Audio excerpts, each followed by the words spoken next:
What is going on, everyone?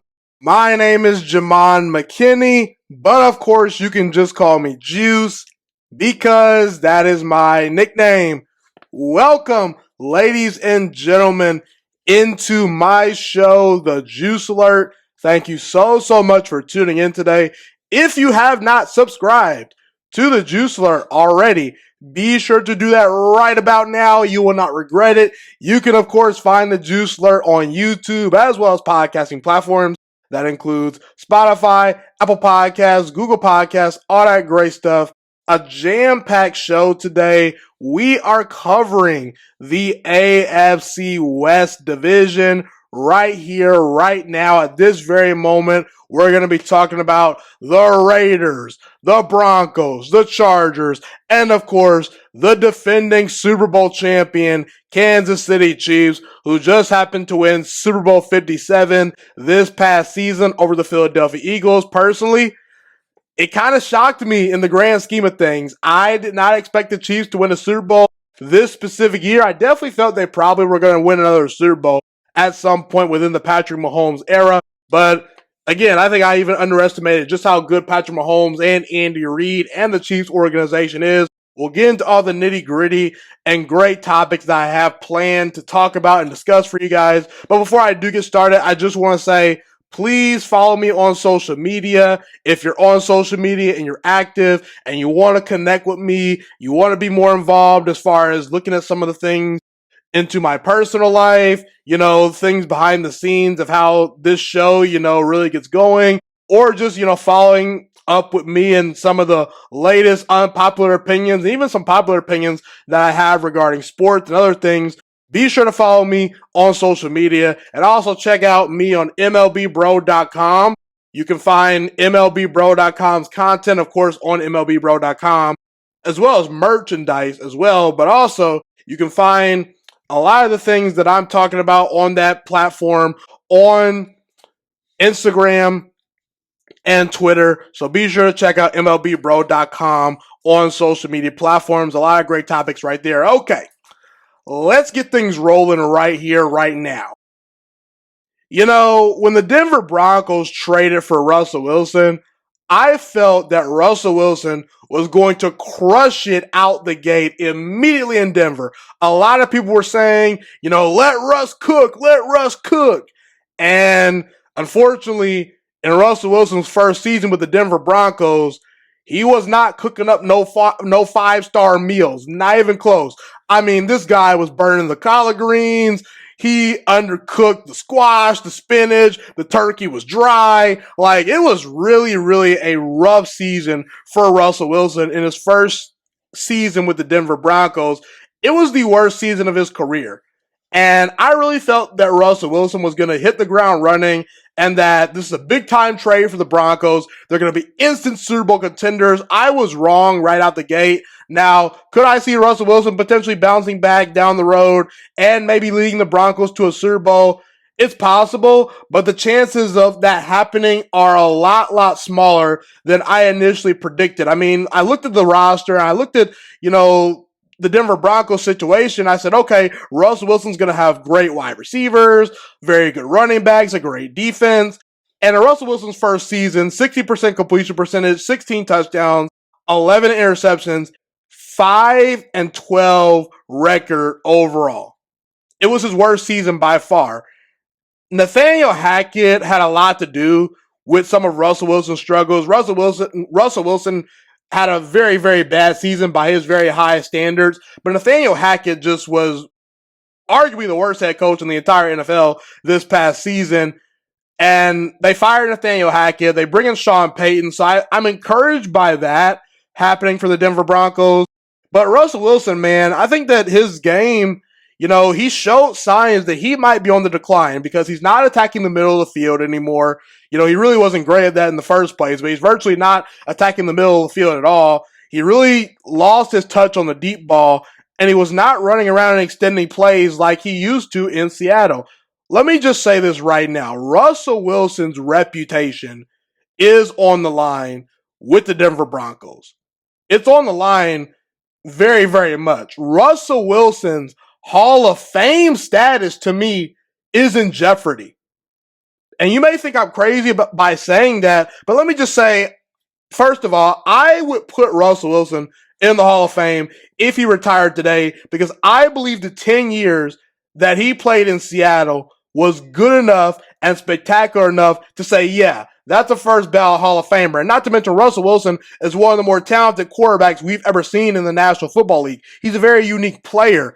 Okay, but in Seattle, Russell Wilson, 10 years, he went to 9 Pro Bowls. He appeared in 2 Super Bowls, led Seattle to 2 Super Bowls, won 1 Super Bowl in Seattle, and had over 300 touchdowns. To me, that's a good enough body of work to say that's Hall of Fame worthy. However, I'm not every single voter, and a lot of people are going to look at Russell Wilson and how he's doing with the Denver Broncos, and if he continues to struggle, his Hall of Fame status is very, very much in jeopardy, and he may not get in because a lot of people are saying, okay, we saw what Russell Wilson could do in Seattle, but what could he do without Pete Carroll, a Hall of Fame head coach? What can Russell Wilson do without the Legion of Boom in Seattle?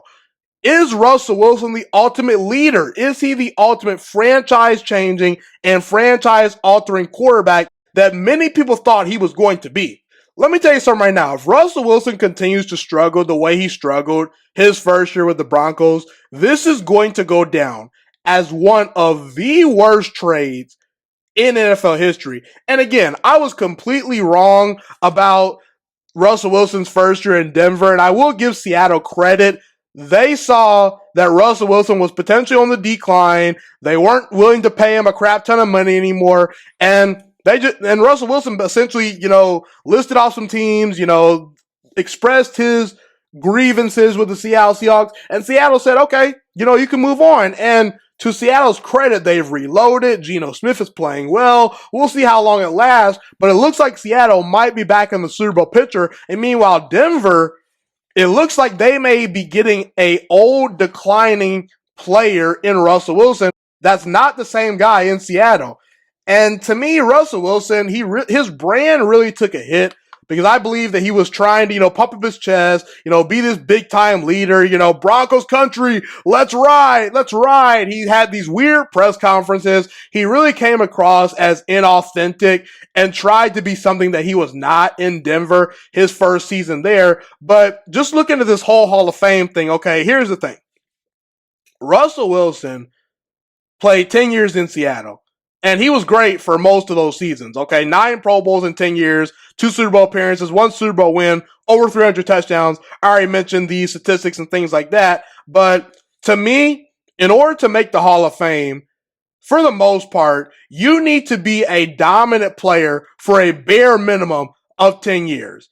And Russell Wilson just met that threshold in Seattle because he had a 10-year career in Seattle. But some people are going to look at his body of work in Denver. When it's all said and done, we're going to look at this chapter in his career, and if it is not a captivating storyline, and if it's involved in, situations where Russell Wilson is once again cooking up 2-star and 3-star meals instead of 4 and 5-star meals, if he's burning the collard greens, if he's drying up the turkey again, if he's stinking up the joint and underperforming, and he cannot lead the Broncos to potentially competing for a Super Bowl, it is going to be a huge hit for his reputation and his Hall of Fame status. Because as great as Russell Wilson was in Seattle, he was only there for 10 years.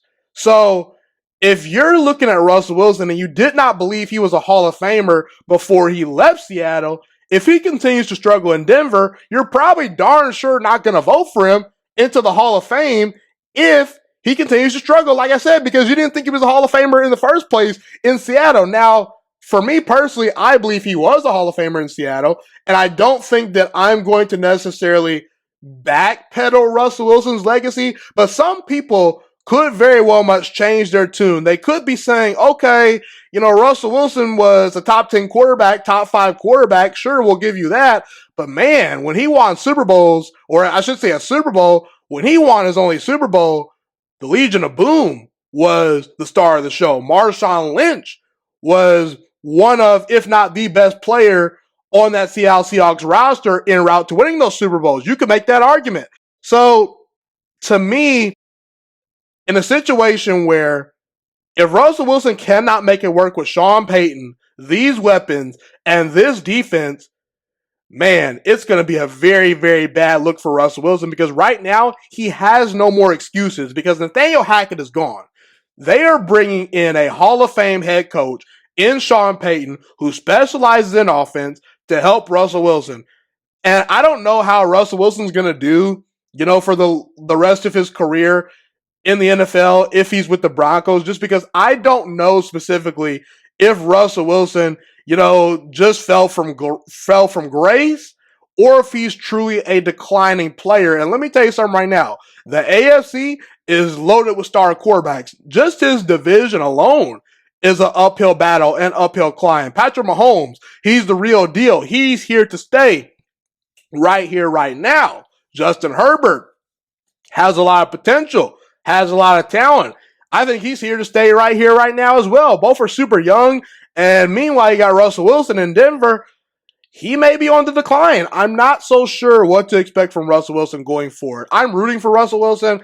I do believe he can turn things around. But all I'm saying is I truly believe, and I don't think anyone with an unbiased opinion would give me pushback. I firmly believe Russell Wilson's Hall of Fame status is in jeopardy. It looked like for a while Russell Wilson was on pace to potentially be one of the 15 to 10 greatest quarterbacks we've ever seen, especially if he could really, turn it up a notch with the Denver Broncos.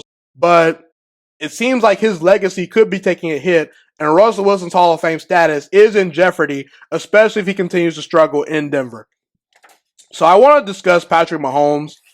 Patrick Mahomes, in 6 years as a starting quarterback in the National Football League, 2 Super Bowl wins, 2 MVPs in the regular season, and he's amazing. I think you can already say Patrick Mahomes is firmly a top 10 quarterback of all time with definitely a chance to move up in the all-time rankings. I think he's on pace to be one of the 3 to 5 greatest quarterbacks of all time. Some people already have him in that category. Personally, I'm not there yet, but it really doesn't matter because I can see a situation where I'll eventually get there as Patrick Mahomes continues to improve upon his resume and his legacy. But here's the thing. It is so wild to me that in the 2017 NFL Draft, 9 teams passed on Patrick Mahomes. He's beyond special. And to look back on history and say, man, a guy that has a chance to go down as the greatest football player to ever live potentially, because I believe Patrick Mahomes is that talent, and I believe he can accomplish so much more in his career. For 9 teams to pass on Patrick Mahomes in that draft class specifically, we're going to look back on history as that being an all-time shocker. The question I want to answer today is just how much is Patrick Mahomes worth?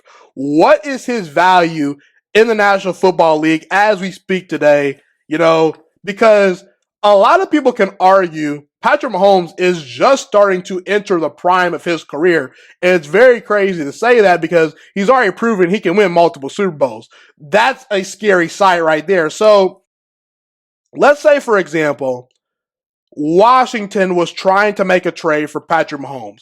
What would be the requirements for the Chiefs to even consider accepting their offer? To me, it would be somewhere along the lines of 10 years worth of first-round picks, and Washington would have to be willing to pay at least $55 million per year for Patrick Mahomes. And to me, I think that that's even underselling Patrick Mahomes just a tad bit. Even if you were to say, if we get Patrick Mahomes, we'll trade you a first-round pick for every single season he's on the roster, the Chiefs are going to decline that phone call. Patrick Mahomes is that special. And looking at the financial side of things, I said he's worth probably about $55 million per year. That is how much I would be willing to pay as a general manager, with the chance for that number to go up because the salary cap goes up each year. I do believe quarterbacks in general are overpaid right now, just in the grand scheme of things. So I just kind of played it safe with that number. But here's the thing. Justin Herbert just signed a 5-year deal for $52.5 million per year. So anyone saying $55 million per year for Patrick Mahomes is crazy. That's only about a little more than what Justin Herbert will be getting paid. And Justin Herbert is excellent, but we all know Patrick Mahomes is better than Justin Herbert. Again, Patrick Mahomes right now is the best player in the National Football League as we speak today. So if I'm getting Patrick Mahomes at age 28 and I'm getting him for the next 10 years, potentially, I'd be willing to spend as many first round picks as I can and well over $50 million for me to land him as my quarterback, okay? And that's how I feel about Patrick Mahomes. I do not think that you can necessarily truly calculate and equate an equal amount of value for Patrick Mahomes because I don't think that the Chiefs are ever going to accept a phone call for a Patrick Mahomes trade unless he potentially declines and gets old and things like that. But that's with any player down the road. Every player eventually declines, but hey, who knows? Patrick Mahomes could be great until the very end. We shall see. But that's how much I think Patrick Mahomes is worth. I think that right now today, Patrick Mahomes is the most valuable player in the entire NFL, and he's the best player in the entire NFL. I firmly believe that, and the sky is the limit for Patrick Mahomes as far as his legacy is concerned. Already a slam dunk Hall of Famer and one of the 10 greatest quarterbacks of all time as we speak.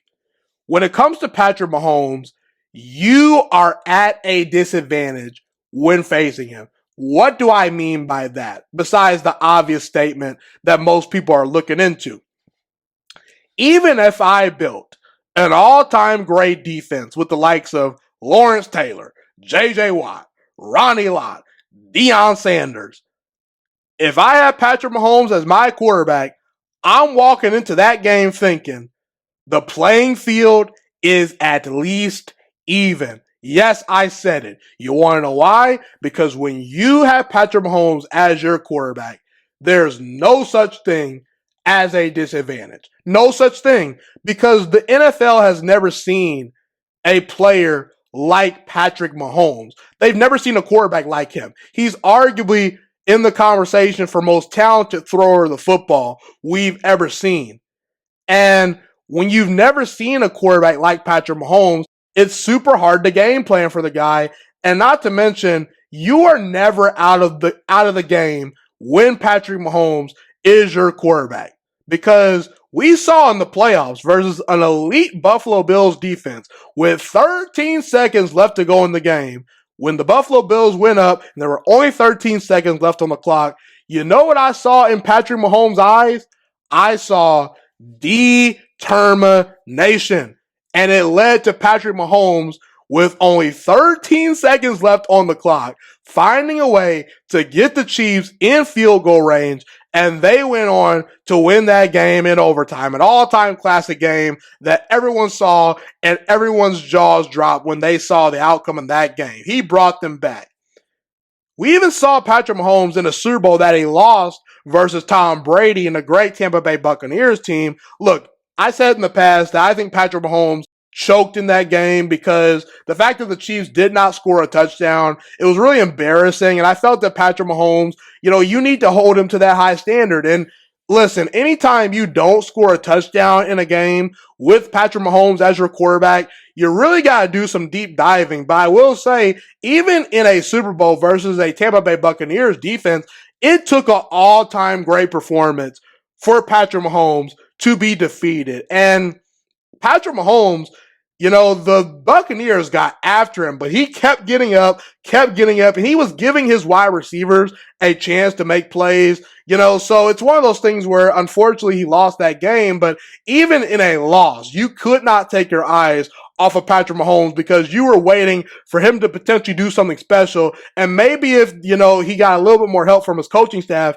and his teammates, the outcome of that game could have been a little bit different, but that's neither here nor there. There's no such thing as a disadvantage when you have Patrick Mahomes as your quarterback. From a coaching perspective, from guys that play with him, I think that's a very much fair statement to say. Patrick Mahomes, all-time great quarterback. There's no such thing as a disadvantage when playing with Patrick Mahomes by your side. I'm going to say it right now. I believe the Kansas City Chiefs are officially a dynasty. Some people have debated it. Some people have said yes, they're a dynasty. Some people have been saying no, they're not quite there yet. I'm on the side of believing the Kansas City Chiefs are a dynasty, and they might be just getting started. Because will we be shocked if they win another Super Bowl this season? I wouldn't. In the Patrick Mahomes era, which has been 5 seasons, the Kansas City Chiefs have won 12 games each year. Every single year, they have been one of the final 4 teams remaining in the playoffs. 3 Super Bowl appearances, 2 Super Bowl wins. They've won their division every single year. In fact, the Chiefs have won 8 straight division titles, even going back to the Alex Smith days. And the Kansas City Chiefs have never even had to play a road playoff game up to this point in the Patrick Mahomes era. That road playoff game is probably going to come up sometime soon in the next couple of years. But the fact that the Chiefs have been so dominant to where they've had home field advantage throughout these playoffs for the most part, and the road has had to go through Kansas City, that just goes to show you the level of dominance they have displayed. Okay? What people don't talk about when talking about the dynasties in the past, let's use the New England Patriots, led by Bill Belichick and Tom Brady, for example.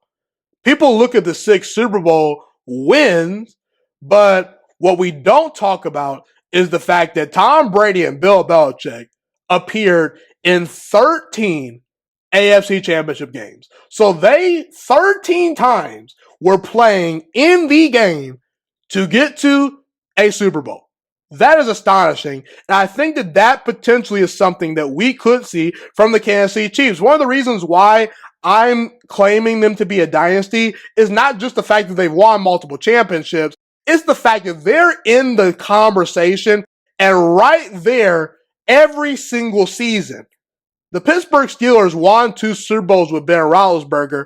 I did not consider them a dynasty at that time because they were not in the Final 4 every single year like Kansas City. Now, if they would have potentially won a 3rd Super Bowl, then we maybe have another conversation. But unfortunately, Aaron Rodgers kind of, put an end to that potential, pipe dream for the Steelers. But the point is, when you hit on an all-time great quarterback like Patrick Mahomes, and you have an all-time great head coach like Andy Reid, this is the type of dominance you're going to get. And I think Andy Reid has at least 5 to 7 more coaching seasons left in him. Patrick Mahomes, he's right now smack dead in the prime of his career. The Chiefs draft well. They spend money frugally and aggressively. They do pretty much everything right as an organization. And while their division will potentially give them some problems maybe down the road, we'll see what Russell Wilson can do in Denver. We'll see how Justin Herbert and the Chargers continue to progress. We'll see if Aaron Rodgers maybe has something to say for Patrick Mahomes and his Super Bowl hopes very, very soon. But right now, here today, the Kansas City Chiefs are the most well-run organization in all football. They're the cream of the crop. They are the standard. And the Kansas City Chiefs are officially a dynasty after winning multiple championships led by Patrick Mahomes and Andy Reid. Speaking of Andy Reid is a top 5 head coach of all time. Right now today, it's pretty obvious to me that Bill Belichick, Vince Lombardi, Don Shula, and Bill Walsh, in whatever order you want to put them in, those are the 4 best coaches in NFL history. If I were to throw in a 5th guy, I'm going to go with Andy Reid. The reason why I believe Andy Reid is the top 5 coach of all time is because you can make the argument that Andy Reid is the greatest offensive head coach in NFL history. He's that good when it comes to knowing X's and O's on offense, making adjustments, scheming his guys open, getting the most out of his players. Again, Andy Reid was winning games and winning his division with Alex Smith as his quarterback. With Nick Foles at one point, he had success. And Nick Foles, outside of his Super Bowl run, he's for the most part been a backup quarterback in the NFL. Patrick Mahomes, in his first year as a starter, threw 50 touchdown passes. One of the reasons why that happened was because Patrick Mahomes is amazing. But you mean to tell me that Andy Reid didn't have something to do with that? I'm just saying. Even before Patrick Mahomes, Andy Reid was excellent. 19 seasons worth of coaching without Patrick Mahomes. Andy Reid won over 60% of his games, won the title of NFL Coach of the Year at one point. He was in the Final Four 5 times, and he at one point got to a Super Bowl, and he lost in that Super Bowl. But can we at least admit that losing to Tom Brady and Bill Belichick in a Super Bowl is not a crime? I don't think it is. I really don't.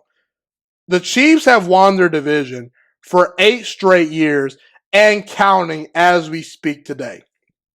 Mahomes already has 2 rings, and Mahomes has been in the Final Four every single season. We all know Patrick Mahomes is great, but right beside him, a common denominator has been Andy Reid. Now, I will say I don't know how much more Andy Reid will add on to his legacy. I think that he's going to add on actually a sizable amount of wins even over the next couple of years if he continues to coach, just because Andy Reid, he is 65 years old. So it's going to be very interesting to see how much longer he coaches and how much higher he can move up this list. If Andy Reid continues to win his division and get to Super Bowls, call me crazy if you want, but some people are going to sway towards the opinion of claiming Andy Reid might be the greatest head coach of all time. Because in a league that's increasingly becoming more offensive centric compared to in the past where defenses were winning championships, if you can argue that Andy Reid's the greatest offensive head coach of all time, and he's got the rings to match it and the longevity, it's not crazy to say that he's already in that greatest head coach of all time conversation. So that's how I ultimately feel about Andy Reid. My favorite head coach of all time is Sean McVay, but right behind him, not too far behind, is Andy Reid, because I didn't even know if Andy Reid could pull off potentially another Super Bowl, because he's getting older, and I felt that as good as Kansas City was these past couple of years, they're winning 14 games, one year, 12 games the next. They're getting to Super Bowls. I felt that you could make the argument that the Chiefs had already peaked, but I was completely wrong. Andy Reid has taken it up another level. He's the best head coach in the NFL right now, a special coaching talent, and one of the greatest head coaches to ever live. He's already in my top 5 with a chance to move up as time goes on. Okay, everyone, I'm going to take a short break. When I return, I will talk about Justin Herbert and the Los Angeles Chargers, and we'll finish off the show by talking about the Las Vegas Raiders. Do not go anywhere, people. This is Jemima McKinney. You are tuned into the Juice Alert. I'll be right back.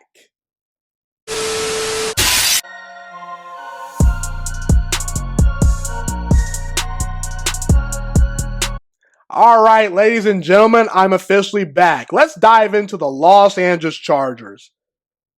The question I want to answer today is, how good can Justin Herbert truly be? Actually, I'm not even going to answer that question. What I want to talk about is, how can Justin Herbert go from being viewed as an elite talent to universally being recognized when it's all said and done as an elite quarterback? Justin Herbert just signed a massive 5-year deal worth $52.5 million per year.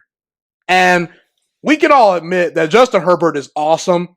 He truly is. He is a special talent, a physical specimen at the quarterback position.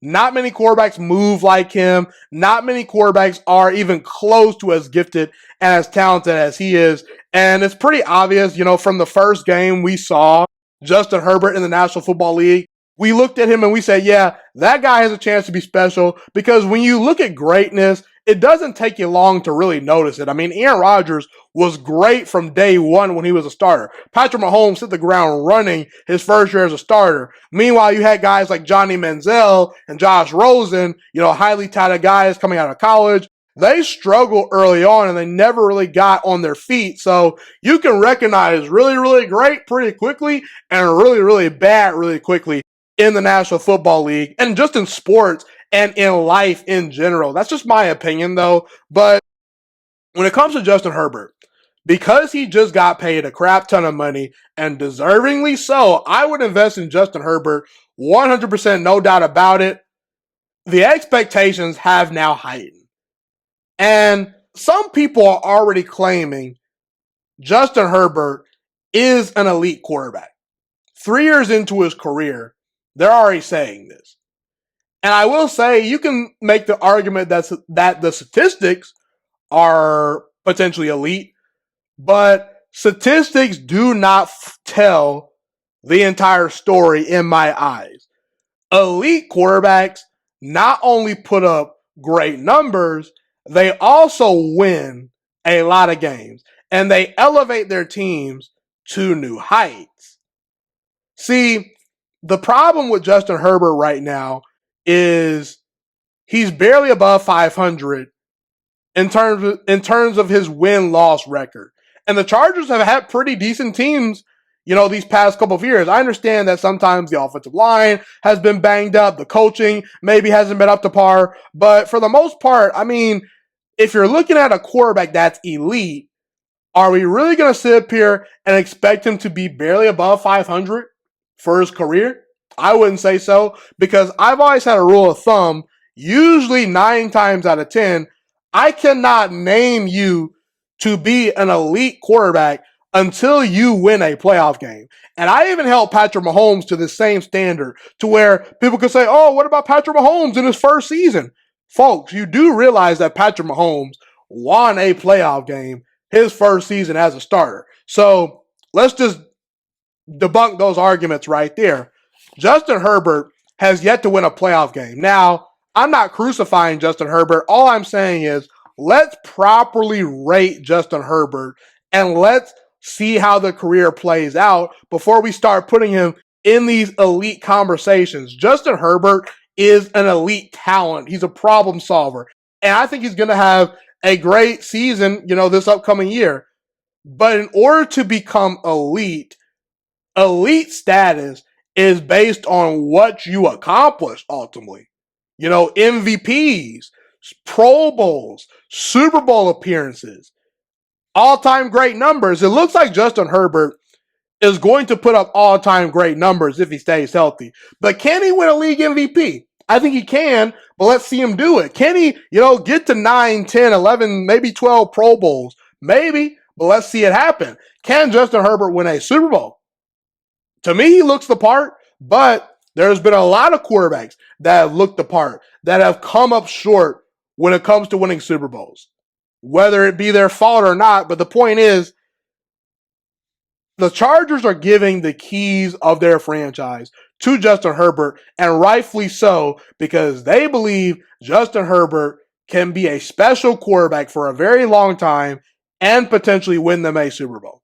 That's what it all comes down to, people. If you're not playing the game of football to compete for Super Bowls, what are you doing? There's so many quarterbacks in the NFL that have put up great numbers, but they're probably never going to sniff the Hall of Fame because they did not accomplish enough in the postseason. They did not win enough MVPs, so Justin Herbert can go from obvious elite talent to elite quarterback if he accomplishes more in the playoffs, if he can finish, top 3 to 5 in MVP voting every single year.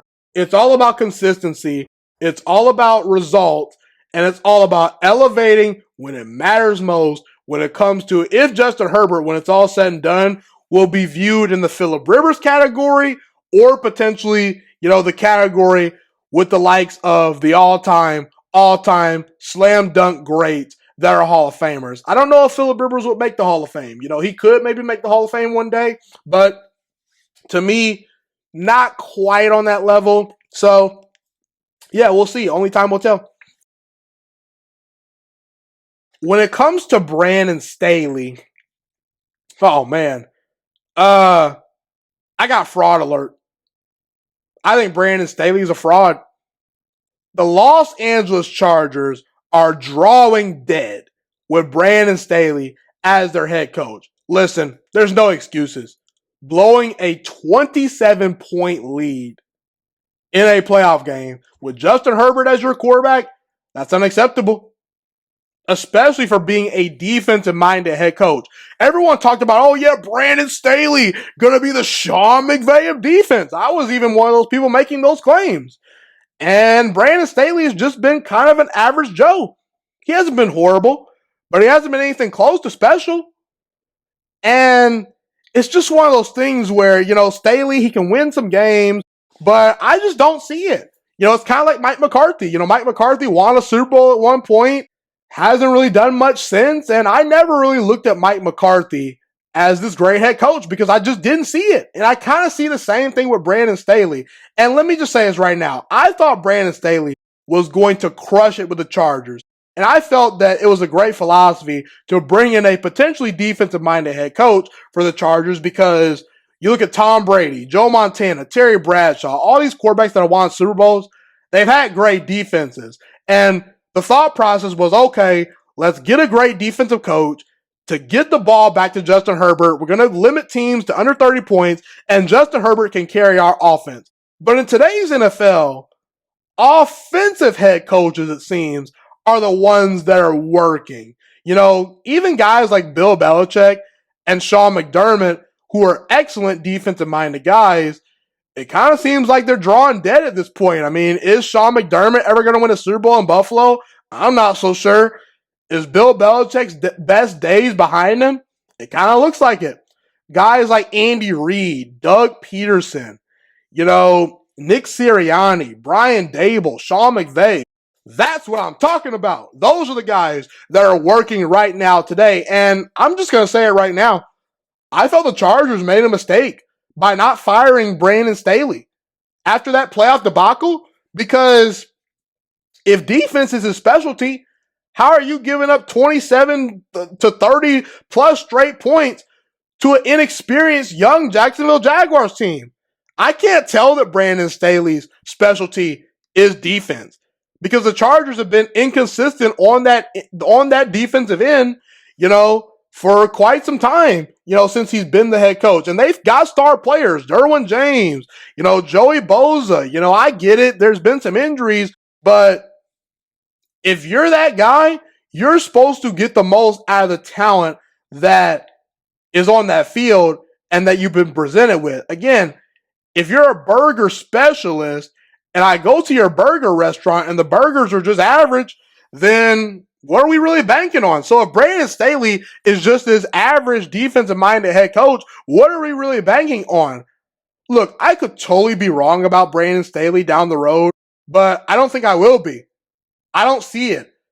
To me, it seems like Brandon Staley is just not a great CEO of a 53-man roster.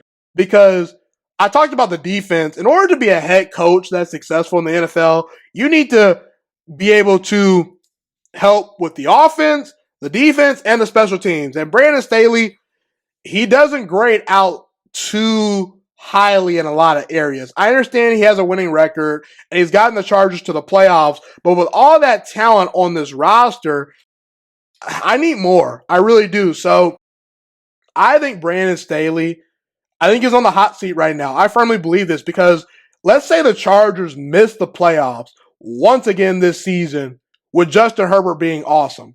Are you really going to sit up here and tell me with a straight face that the Chargers are going to accept that incompetency for back-to-back seasons? Because, look, Justin Herbert, I think a lot of people are scared to criticize his game. He's not perfect, but he is far from the problem. So I'm not going to get rid of Justin Herbert just because I paid him a crap ton of money already. He's here to stay. Brandon Staley, you's got to go if you can't win. So that's my stance on Brandon Staley. He could prove me wrong, but I think the Los Angeles Chargers are drawing dead with Brandon Staley. I could see them missing the playoffs even this season and Brandon Staley getting fired. And it might be the best thing for the Chargers if that's the case. Only time will tell, however. So Sean Payton is back in the NFL as a head coach. He had a lot of success with Drew Brees in New Orleans, eventually won a Super Bowl, won a lot of games. Now his next stop is Broncos country and trying to help Russell Wilson get back to playing MVP level football. It was very clear that Nathaniel Hackett, the most recent Broncos head coach, was way in over his head. He was a terrible, awful head coach, probably the worst head coach in the NFL I've ever seen. He and Freddie Kitchens can battle it out for that title. So you bring in Sean Payton. Excellent hire, in my opinion. I believe in that. And Sean Payton is being brought in to be the CEO of a very talented football team, at least on paper, and to get the most out of Russell Wilson and to get Russell Wilson back on track. Sean Payton's going to run an offense that fits Russell Wilson's skill set. I think he's going to get his confidence back, and he's really going to try to help Russell Wilson as a player.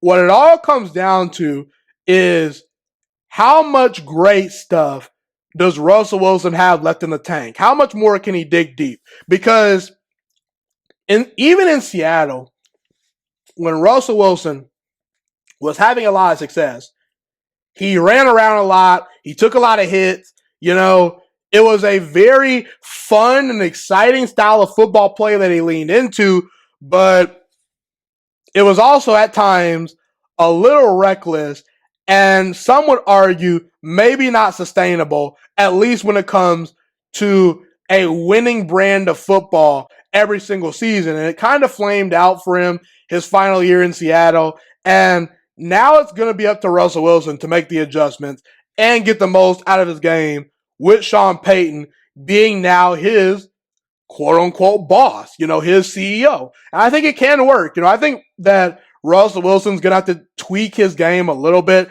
just because he's not the same athlete that he used to be. Sean Payton is going to run a whole different system than he ran back when he was in Seattle dominating, where Russell Wilson's going to have to learn to attack the middle of the field, get the ball out of his hands very quickly, and, take those deep shots when needed. But the point is, we're really going to find out what Russell Wilson is made of. Sean Payton is being brought in to fix Russell Wilson.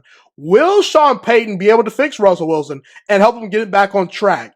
It all comes down to if Russell Wilson is truly a declining player and how much work he's willing to put in. Because we even saw Drew Brees, even as a declining player in New Orleans, he was still able to play very well, and the Saints were still knocking on the Super Bowl door, even in Drew Brees' later stages of his career. So this can work for Russell Wilson. It all comes down to how invested Russell Wilson is in adaptation, in self-reflection, and just getting back to the basics and leading the Broncos to where a lot of people thought they could be potentially, which is the Super Bowl.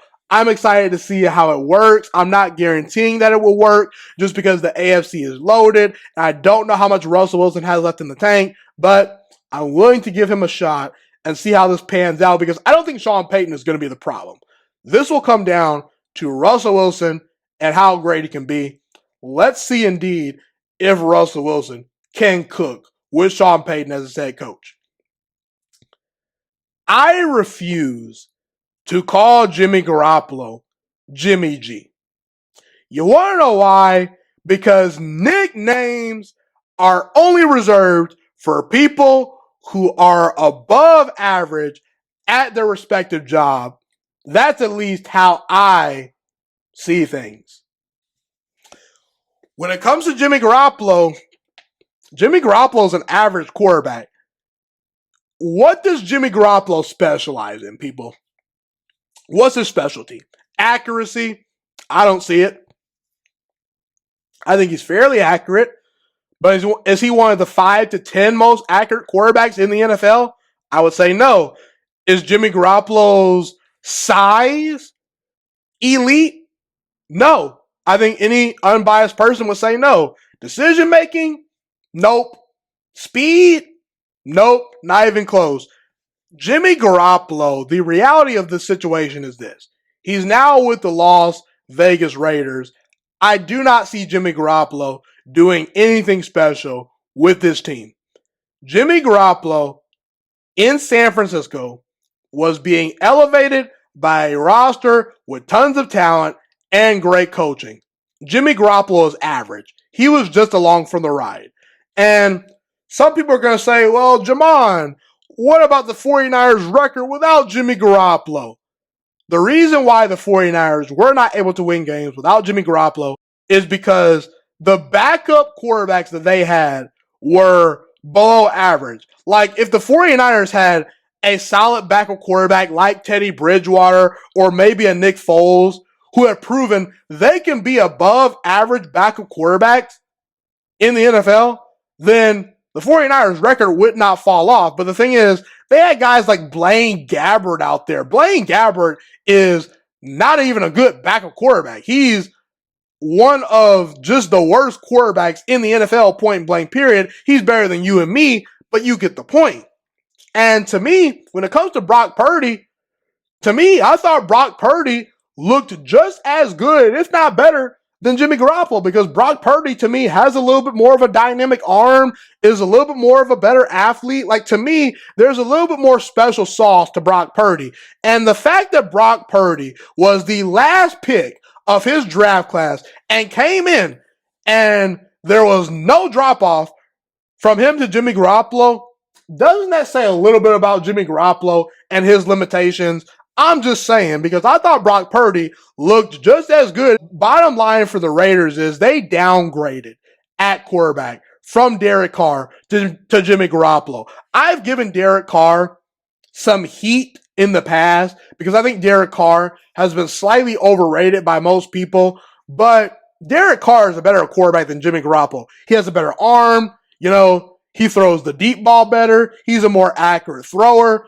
He makes better plays out of structure. He's a better distributor and creator. Like, everything about Derek Carr grades out better than Jimmy Garoppolo. So to me, I don't know what the Raiders are doing.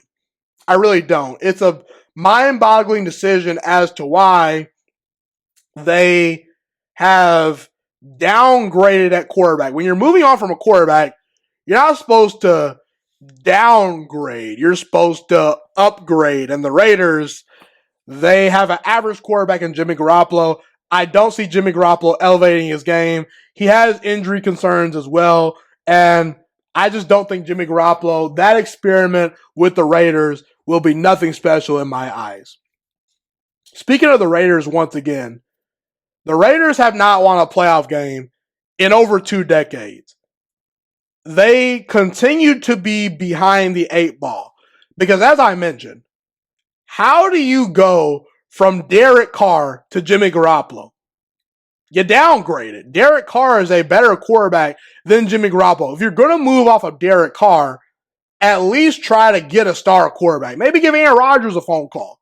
Maybe try to trade up in the draft and actually select a star quarterback and get him on a rookie deal and start building this thing up. But the thing is, the Raiders, they settled. They settled for average, and they moved on from good, and they pivoted to average. And Jimmy Garoppolo, I'm even giving Jimmy Garoppolo some respect because he's won games. I think he's a decent passer, but there's nothing special about Jimmy Garoppolo. And you are in a division with Patrick Mahomes, and you're selling me Jimmy Garoppolo? That's an iPhone 15 versus an iPhone 3, people. And let me tell you something right now. That iPhone 3, it don't got much around it either. What I mean by that is, when have the last time the Raiders gotten it right at head coach? Josh McDaniels? Hugh Jackson? Dennis Allen? These are the guys you tried to sell to this franchise? John Gruden? John Gruden at one point was in the TV business as a broadcaster, and they just all of a sudden out of nowhere bring him in and think he's going to turn back into this great head coach.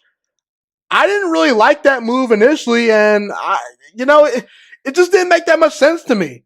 I rooted for John Gruden. I felt that he had a chance to do some things with the Raiders, but it was a bad gamble looking back on history. And 5 of the last 8 first-round selections for the Raiders, let's read them off. Garyon Conley, Jonathan Abram, Clelin Ferrell, Damon Arnett, and Henry Ruggs. those guys have contributed very little to the Raiders' success. And all those guys are not even on their team anymore. So more than half of the Raiders' last 8 first-round picks, they've whiffed. And it's really a shame because my brother is a Raiders fan, a diehard Raiders fan at that. And it seems like the Raiders have just such a great fan base, and the management of the Raiders just continues to get things wrong. They can't seem to get the quarterback right. They can't ever seem to get the head coach right. They don't draft particularly well, at least compared to their contemporaries. And right now, with Patrick Mahomes running that division, the Raiders, to me, are in no man's land. They're not going anywhere, and it's a darn shame because they once were a historic franchise, but right now, today, the Raiders are behind the 8 ball, and the Las Vegas Raiders continue to make baffling decisions, and they continue to make the wrong decisions, and it's very unfortunate, especially for their loyal fan base. Well, folks, that's pretty much all I have today. I am going to now get out of my apartment once I, hit the button right here to stop this recording for this episode and go to Las Vegas because I am due for a much needed vacation. But I'll be back with a whole lot more content for you guys very, very soon. Thank you so much for tuning in today. Thank you. Be sure to like, comment, subscribe, share this content with all your friends and family. And this has been Jamal McKinney, and I'm signing out. Have a God bless day, ladies and gentlemen.